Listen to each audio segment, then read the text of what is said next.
आज का टॉपिक एक बहुत सेंसिटिव टॉपिक है जिस पर हम बात करेंगे वीर्यनाश या सीमेन लॉस। जो लोग अपने स्पर्म लॉस कर देते हैं इस बारे में। और हाँ, कई सारे लोगों के बिलीफ्स शेक होने वाले हैं, कई सारे लोग इससे ऑफेंड होने वाले हैं।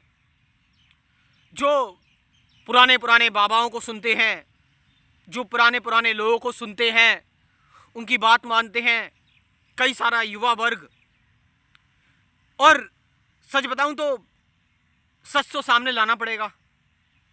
मैं किसी का नाम नहीं ले रहा, मैं डायरेक्टली जो बता रहा हूं आपको कि क्या सीमेन लॉस या वीर्य लॉस से आपकी आध्यात्मिक हानि होती है, क्या शरीर कमजोर हो जाता है, स्मृति भ्रष्ट हो जाती है, आंखें कमजोर हो जाती है, 100 बूंद खून की 1 बूंद बनाती है वीर्य की।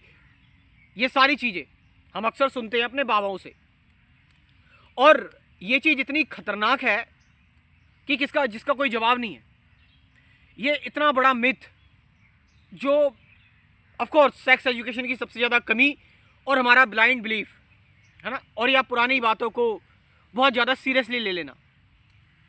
तो ये सारी चीज़ें इस चीज़ में योगदान देती हैं, जो भी हमारे मिथ हैं। अच्छा, साइंटिफिकली अगर हम बात करें, साइंस को तो मानते ही हो ना, बुखार आता है पैरासीटामोल खाते हो ना। तो साइंटिफिकली अगर हम बात करें तो ऐसा कुछ नहीं है वैज्ञानिक तौर पर कि सीमेन लॉस से, वीर्य लॉस से आपकी स्मृति भ्रष्ट हो जाएगी, मेमोरी खत्म। बल्कि मेमोरी तो बढ़ जाती है, बल्कि आपकी परफॉर्मेंस बढ़ती है। इससे आप एक्टिव रहते हैं, इससे कुछ गुड हार्मोन्स रिलीज होते हैं। आपने देखा होगा एकदम से मैस्टरबेशन या फिर सेक्स करने के बाद कई बार हमारे जो जुकाम होता है ना, वो थोड़ा सा रिलीव हो जाता है। आपने नोटिस करा होगा ये। तो साइंटिफिकली ये सारी चीज़ें तो गलत है। साइंटिफिकली जो बोलते हैं कि 100 बूंद खून से 1 वीर्य बनता है, it's wrong, it's all morally मतलब। अच्छा, मुझे एक चीज़ समझ में नहीं आती कि ये लोग इस चीज़ को इतना ज़्यादा, आप कह सकते हैं कि वैल्यू क्यों देते हैं इन चीज़ों को। अगर सेक्स एक बेकार चीज़ होती, अगर ये वीर्य एक बेकार चीज़ होती जिससे इतनी हानि होती, तो ये सारी चीज़ें परमात्मा बनाते ही क्यों? इंसान के पास, एक ह्यूमन बीइंग के पास इसके अलावा इस दुनिया में एक्सपीरियंस करने के लिए है ही क्या? ऑफ कोर्स और भी बहुत सारी चीज़ें हैं, बट एक कॉमन, एक नॉर्मल व्यक्ति की अगर हम बात करें, जिसने अपने आप को एक्सप्लोर नहीं किया, जिसने अपने आप को जाना नहीं, कुछ लोग इसी चीज़ के सहारे जीते हैं। अब मुझे एक चीज़ बताइए, लोग कहते हैं इससे वीर्यनाश से शरीर कमजोर हो जाएगा, पतले हो जाओगे, ये हो जाएगा, वो हो जाएगा, आंखें कमजोर हो जाएंगी, स्मृति भ्रष्ट हो जाएगी, हैं, खत्म हो जाओगे बिल्कुल अंदर से बिल्कुल। तो जो लोग शादी के बाद, शादी से लेके बुढ़ापे तक करते ही रहते हैं, क्या वो खत्म हो गए, विलुप्त हो गए? जस्ट आप एक कॉमन सेंस लगाओ, एक लॉजिक लगाओ अपने अंदर। क्या वो लोग मर गए सारे के सारे? क्या वो लोग जी नहीं पा रहे हैं?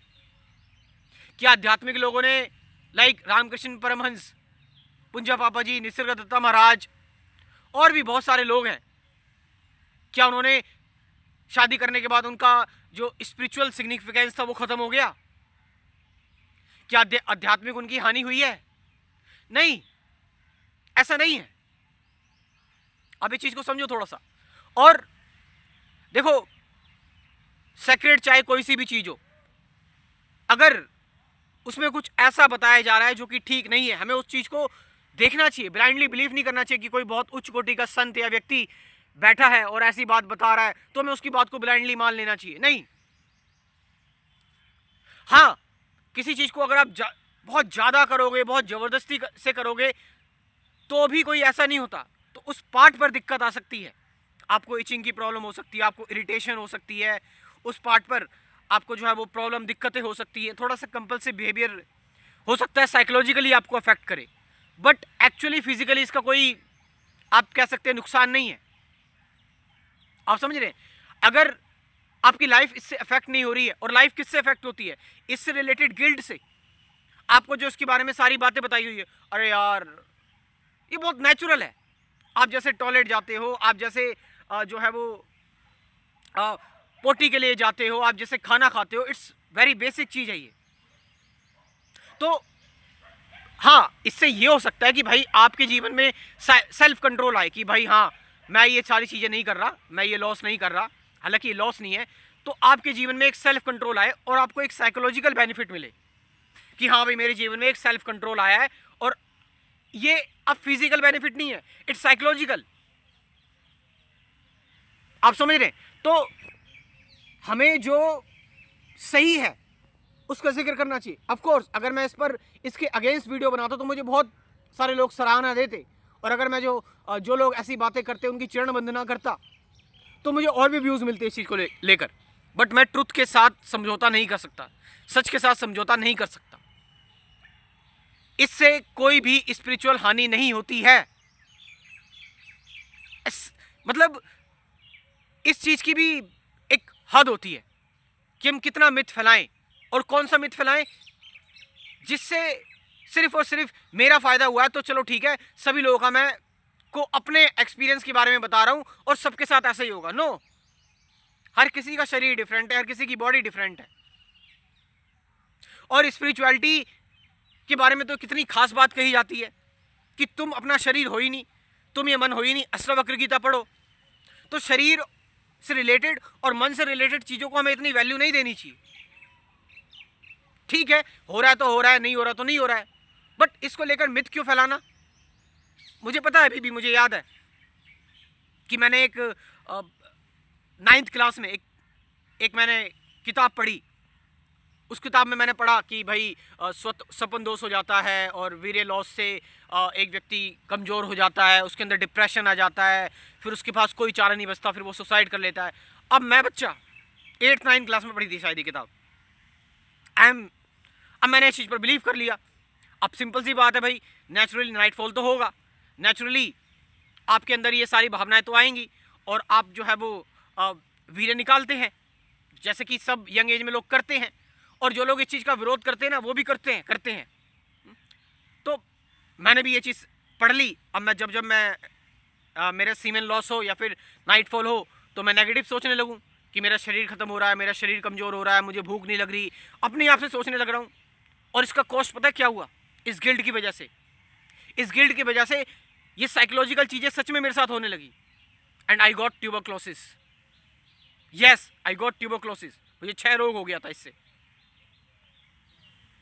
तो जब बड़ा हुआ, मैं इस चीज़ को समझा मैंने, तो मुझे इस चीज़ पर हंसी आई। तो आप अगर ये चीज़ कर रहे हो जो नो फैब चला है आज के टाइम पर, तो इससे आपको साइकोलॉजिकल बेनिफिट मिल सकता है।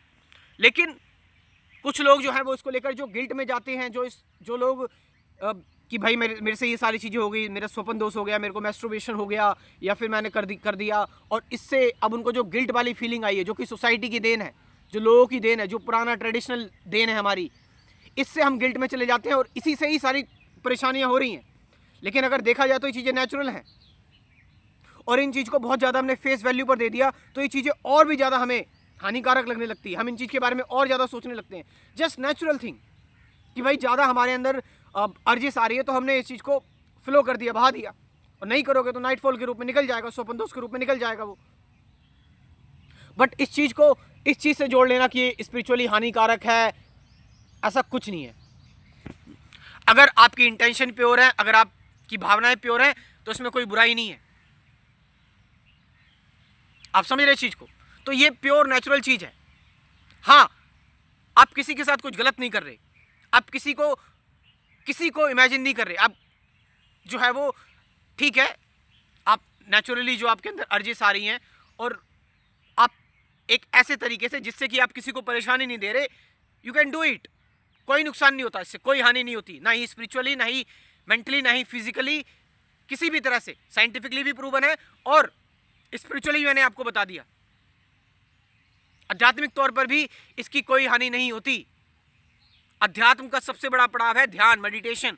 अगर आप मेडिटेशन कर रहे हैं, अगर आप ध्यान कर रहे हैं और अगर आपके विचार अच्छे हैं तो इन चीजों से फर्क नहीं पड़ता। It's completely natural. और जो लोग इसका विरोध करने आएंगे ना कि भाई ये तो बहुत बेकार चीज है, ये चीज है, वे चीज है, वो खुद मतलब मैं क्या बताऊं, कुछ कह भी नहीं सकता इस बारे में। वो खुद डेली इन चीज़ों को कर रहे हैं, डेली इन चीज़ों को कर रहे हैं वो लोग, और इस चीज़ का विरोध तो ऐसे कर रहे हैं जैसे हम कितने मासूम हैं, हमसे तो ये चीज़ होती नहीं। खुद से सोचो ना, जरा जरा अपने आप को देखो, क्या तुमने बचपन में ये सारी चीज़ नहीं की? क्या तुम शादी के बाद तुमने ये सारी चीज़ें नहीं की? तुम नहीं कर रहे, बट ये चीज़ें होती हैं naturally, it's very basic thing. मगर इस चीज़ को ये नाम दे देना कि इसकी वजह से स्पिरिचुअल हानि होती है, मेंटली हानि होती है, फिजिकल हानि देती है, ये चीज़ जो लोग सोच लेते हैं उनको हानि होने स्टार्ट हो जाती है, इस चीज़ की वजह से नहीं होती है। बट यस, मैं दोबारा से कह रहा हूँ, इसका एडिक्शन या कंपल्सिव तरीके से ये सारी चीज़ें नहीं करनी चाहिए। कंपल्सिव तरीके से करोगे तो नुकसान होगा। And spirituality is not about your body and mind, it's beyond. तो जब आप अपनी शरीर ही नहीं हो, अपना मन ही नहीं हो, तो इसको इतनी वैल्यू भी क्यों दे रहे हो तुम? बस चीज़ें नेचुरली हो रही हैं तो हो रही हैं, कहानी खत्म, बस। इसलिए बहुत ज़रूरी है सही स्पिरिचुअलिटी जानना। अब मैं 10-12 मिनट में तो आपको नहीं बता सकता कि एक्चुअल स्पिरिचुअलिटी क्या है, और ना ही इस वीडियो से मुझे जज करना आप। अगर आपको एक्चुअल में स्पिरिचुअलिटी समझनी है तो मेरे साथ जुड़ो, मेरे स्पिरिचुअलिटी के कोर्स में कुल 24 वीडियोस का ही कोर्स है, और कोई हवा हवाई बातें नहीं बताई हैं। मेडिटेशन क्या है, अवेयरनेस क्या है, प्रेजेंट मोमेंट क्या है, माइंडफुलनेस क्या है, अटैचमेंट क्या है, ऑब्जर्वेशन क्या है, थॉट क्या है, फ्रीडम फ्रॉम थॉट क्या है, टीचिंग क्या है, लर्निंग क्या है, इन सब के बारे में बात की हुई। 50 से ज़्यादा गाइडेड मेडिटेशन की वीडियोस भी हैं, यस, इस स्पिरिचुअलिटी के कोर्स में। और इसको हर एक व्यक्ति अफोर्ड कर सकता है। ऑफ कोर्स ये पेड है, लेकिन हर एक व्यक्ति अफोर्ड कर सकता है इसको। अब मैं एक ये मत बोलना कि सर फ्री में कर दो, कि भाई अब यार एक सिंपल सी बात है कि अगर मेरे पास इतने रिसोर्सेज हो जाएंगे, अगर मेरा सब कुछ बैलेंस हो जाएगा तो मैं फ्री में भी कर दूंगा, बट अभी नहीं कर सकता मैं इस चीज़ को फ्री में। तो ये भी जो लोग बोलते हैं ना कि बिजनेस है, सारी चीज़ें, वो अपनी मेंटेलिटी में फंसे हुए हैं, ठीक है। तो अच्छी स्पिरिचुअलिटी को जानो। मेरा व्हाट्सअप नंबर लिख लो, 9773529489, ये नंबर मैं डिस्क्रिप्शन ड्रॉप कर रहा हूँ, वहाँ से जाकर आप इस कोर्स को ज्वाइन कर सकते हो। Thank you very much.